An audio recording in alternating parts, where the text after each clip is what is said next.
Welcome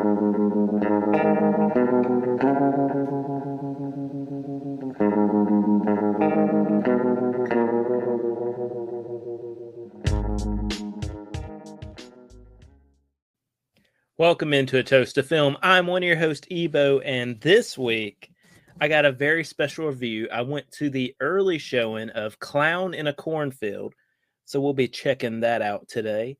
And because of that, I am toasting with the Rainbows Are Real Hazy IPA from Clown Shoes. You know, gotta stay on brand when I can.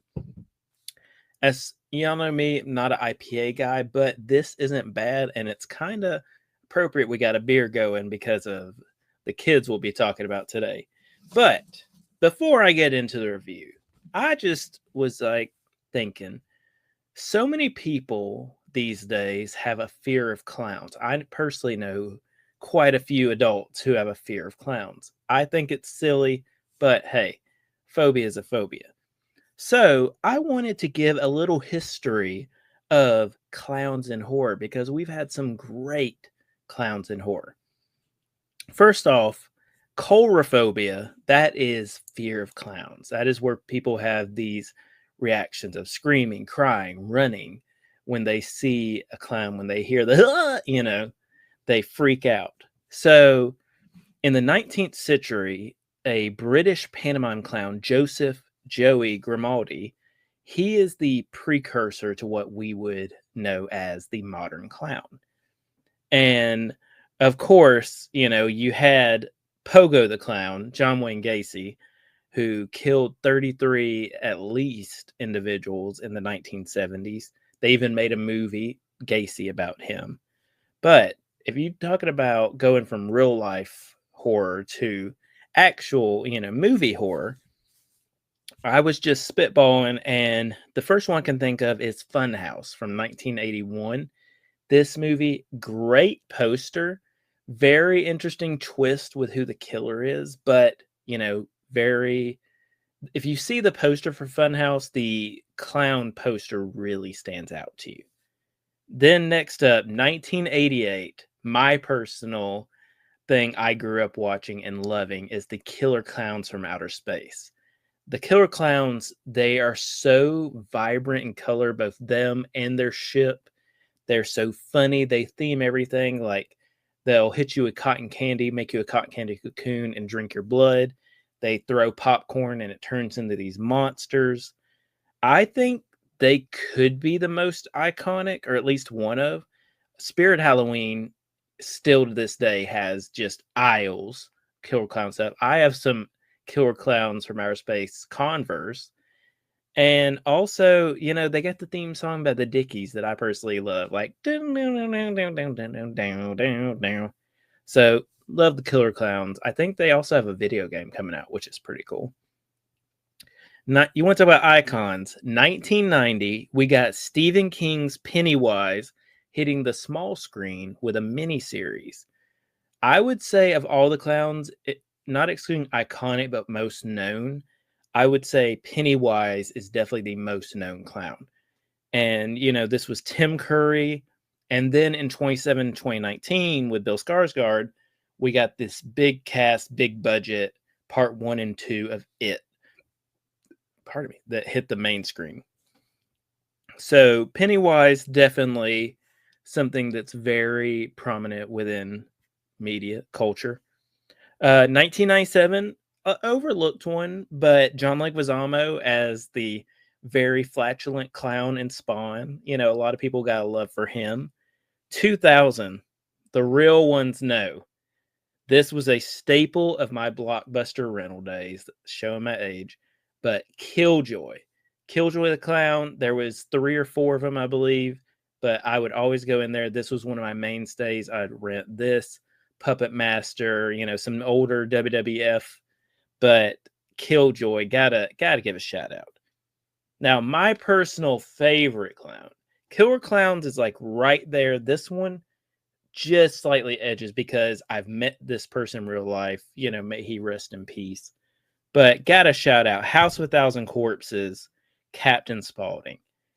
Icon. Just such a cool idea because It's kind of like a, Gacy thing where he has like the makeup and then he would lose the makeup with Devil's Rejects. But I think he has the best lines. I can't repeat them on screen because, we try and keep this an all ages podcast, but gotta shout out Captain Spaulding. May he rest in peace. Love Sid. He was always just a delight to meet in person. 2012, this one has never been one of mine, but a lot of people love Stitches. It has a cool poster, cool DVD case. It's a good movie. It's just not one of my guys. Now, what is one of my guys? 2014 Clown from John Watts. This has some demon aspects. This is John Watts right before he did the Tom Holland Spider-Man. And this one is such a cool because the lore about when you put on the clown suit, it is a demonic possession where it's transforming you into this clown that eats children. Really cool movie if you haven't seen it. Check out Clown 2014. And, at the present, we have two things keeping this clown thing alive. The Health House films, which includes like Carmichael Manor. Carmichael Manor, I will go on record, has the scariest of all clowns. There's some genuinely unnerving scenes involving clowns in Carmichael Manor. These Hill House films, they're done in the found footage style, but it's very simple things they do. Like you're looking down a hallway and a little clown just pokes their head around the corner. And then the person is running with the camera and looks and the clown is completely gone. Or you hear movement and you go and it's clown mannequins. There's just a lot of, I'm getting chills just thinking about it. Carmichael Manor, hell of a clown, very scary. And also, need I say more? I mean, if there's anyone more iconic than the Clear Clowns, then Captain Spaulding, then Pennywise, the true icon that has just overtaken all of media, all of pop culture, that is the Terrifier films. Art the Clown, played by David Howard Thornton, our boy. We met him. Super cool dude. And, I mean, he's just such an icon. He's taken mainstream by storm. And, Spirit Halloween, tons of Terrifier stuff. And he even got a music video by Ice Nine Kills. So, Art the Clown, definitely an icon. But let's get into Clown in a Cornfield. Hold on, I need a little swig for this. Gotta get my shoes on. So, Clown in a Cornfield. This was a 2020 horror novel by Adam Cesar, and then the film rights were acquired by Temple Hill Entertainment. And I was like, Temple Hill Entertainment, what is that? And so I checked to see what films they've been producers on. And I mean, they did the Twilight films, the Maze Runner films, Emergency, which I filmed for 2 months on. Power Rangers, Dear John, Uncle Drew, We Have a Ghost, and the Smile movie. So that is a stacked list. And my boy Eli Craig, he's the writer director. He was the writer director of a film that I truly consider a 5-star film, and that is Tucker and Dale vs. Evil. If you have never seen Tucker and Dale vs. Evil, pause this, come back to this, finish this, but just please watch. Tucker and Dale vs. Evil, genuinely one of the funniest movies. Alan Tudyk plays one of the leads.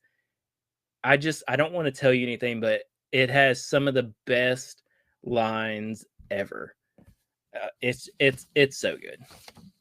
But in this one, we got Katie Douglas, who plays Quinn Maybrook. She moves to this little, bumpkin town in like Iowa or something. And, we got her daddy, Dr. Maybrook, played by Aaron Abrams.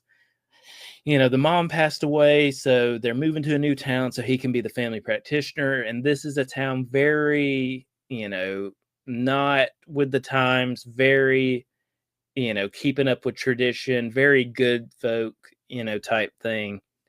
And Katie, she hooks up with some friends she meets. We got Carson McCormick as Cole. We got Vincent Mueller as Rust. We got Cassandra Potenza as Janet. Verity Marks as Ronnie. Io Solanke as Tucker. And Alexander Martin Deacon as Matt. And basically everyone in the town, they kind of hate the kids. And the kids, they're just doing what kids do. They're drinking underage, partying, all that kind of stuff. And then someone appears. So this town invented a corn syrup, and their logo was Friendo the Clown. And then there's this Friendo that's going around. He's killing the kids. And, we got Kevin Durant plays Arthur Hill, who's the mayor. He's the daddy of Cole. And then Will Sasso, Mr. Lemons himself. If you don't know about Lemons, just look up Will Sasso Lemons on Vine. It's great. Playing Sheriff Dunn. So with this movie, it is a slasher film. It's a clown horror film. It's a horror comedy. I do think one thing that kind of deterred from me is it's very geared to the younger generation, which I like because hopefully that's getting a new generation into slasher films. But at the same time, somebody like me, it didn't quite vibe as much as I'm used to. But there's nothing wrong with that. Different movies for different people. That's fine. Now, when it comes to the clown, I like the design of the clown. I like some of the kills. And also, I can't say, but there's a twist involving Friendo that I really like. So the lead up to this movie, where we're being introduced to characters, we're getting, one or two people killed off here or there. We're learning about the town's history, why the adults hate the kids, all that kind of stuff. Then we get to the big party, because there's always in slasher movies the big party. This movie is like a Gen Z clown, adaptation of like trying to be a Scream film. We got the big party. That's when Friendo shows up, all goes haywire. I think the film gets a lot better there. I did enjoy it. I think this would be a fun one to throw on, maybe in September when we're trying to get in the Halloween spirit. It's not scary. It's not spooky. I just think it's a fun horror movie that you need to check out. I give it a 3.3 out of 5 cheers. It's a great time. It's not that long, and I think it's definitely worth the watch, for Friendo. Do it for Friendo. And also make sure to check out, get you some little Rainbows Are Real by Clown Shoes, and just have a good time. Be responsible, kids. But that's the end. Hope you enjoyed this bonus, and we just want to thank you for listening, watching, whatever you're doing. And if you want to keep up with us, check us out on Instagram and TikTok, A Toast to Film, all one word. Check us out on Twitter at film_toast. Check us out on beautiful YouTube. You can see my cool Owlbear Moxie game shirt. You can see this really cool Clown Shoes can. And, we got some cool things coming up for you. I got sent a screener for the new musical Juliet and Romeo. I'll be reviewing that. We got our Thunderbolts episode coming out soon. And next week, Final Destination. So we just wish you a good night and good viewing.